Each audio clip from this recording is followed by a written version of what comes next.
इस बार राज्य में सत्ता परिवर्तन हो सकता है। राज्य में वोटिंग परसेंटेज हमेशा अच्छा होता है। साल 2011 में वोटिंग 8% बढ़कर 78.5% हुआ और जयललिता की सरकार बनी थी। साल 2016 में मतदान 75% था, लेकिन सरकार नहीं बदली। तमिलनाडु में 6 अप्रैल को मतदान संपन्न हो गया।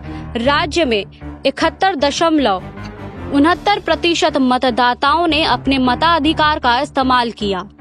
कल्लाकुरिची में सर्वाधिक 78% मतदान हुआ और चेन्नई में सबसे कम 59.40% मतदान हुआ। कन्याकुमारी लोकसभा सीट पर उपचुनाव के आंकड़े बाद में आएंगे। तमिलनाडु में कुल 6.28 करोड़ मतदाता हैं और विधानसभा चुनाव में कुल 3,998 उम्मीदवार अपनी किस्मत आजमा रहे हैं। तमिलनाडु की राजनीति के बारे में माना जाता है कि यहाँ जीत घोषणा पत्र में गिफ्ट का ऐलान, केंद्र का विरोध, जातीय समीकरण, स्टारडम और कैश फॉर वोट सरीखे पैमाने पर तय होती है।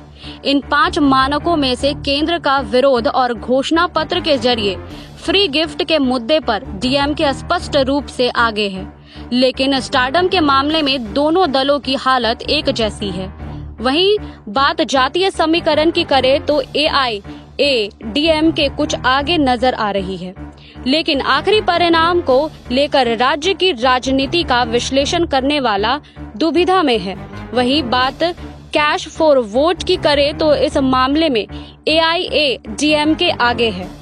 एक मीडिया रिपोर्ट के अनुसार राज्य के चारों हिस्सों में से पश्चिम तमिलनाडु में साल 2016 के मुकाबले एआईएडीएमके को ज्यादा नुकसान नहीं होगा, लेकिन बाकी इलाकों में उसे नुकसान हो सकता है। रिपोर्ट के अनुसार इस बार राज्य में सत्ता परिवर्तन हो सकता है। राज्य में वोटिंग परसेंटेज हमेशा अच्छा होता है।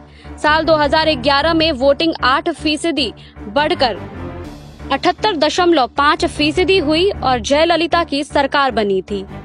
75% था, लेकिन सरकार नहीं बदली। हालांकि यह गौर करने वाली बात है कि दोनों दलों के बीच हार जीत का अंतर सिर्फ 1% था। इस बार मतदान 3% घटकर 72% रह गया है। इसे लेकर एआईएडीएमके के खेमे में उदासी है। सत्ता विरोधी लहर होने के बाद परिणाम किसके पक्ष में होगा, इस बारे में कुछ भी स्पष्ट रूप से कहा नहीं जा सकता है। जानकारों का मानना है कि एआईएडीएमके को बीजेपी से गठबंधन करने का नुकसान उठाना पड़ सकता है। राज्य के पश्चिमी हिस्से में 65 सीटों पर एआईएडीएमके को बढ़त मिल सकती है, तो वहीं मध्य हिस्से में समिति नुकसान हो सकता है।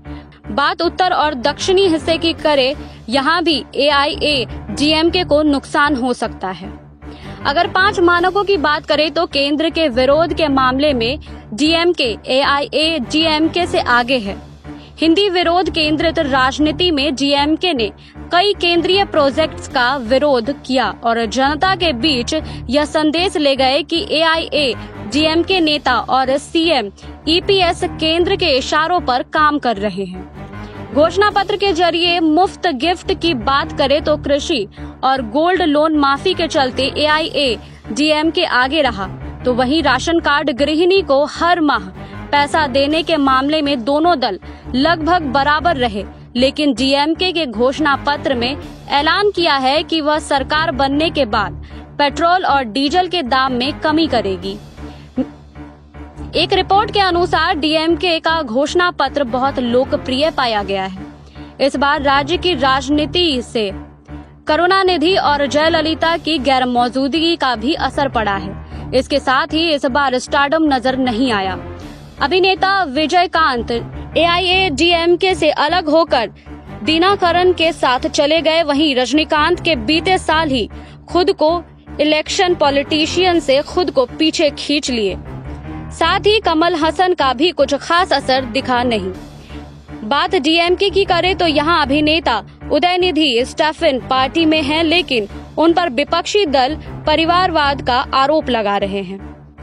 जातीय समीकरण की बात करें तो यहाँ 3 जातियां बनियार, थेबर और गाउंदर बहुत मजबूत है। मीडिया रिपोर्ट के कैश फॉर वोट के मामले पर एक सांसद के हवाले से कहा कि यहां अधिकारी 5 करोड़ और मंत्री 200 से 300 करोड़ रुपए महीने तक कमा लेते हैं। इसी कमाई का एक भाग कैश फॉर वोट में खर्च होता है।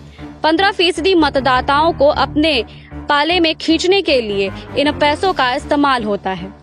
आपको हमारी ये रिपोर्ट कैसी लगी हमें कमेंट बॉक्स में बताएं। बाकी और खबरों के लिए देखते रहिए SPN9 न्यूज।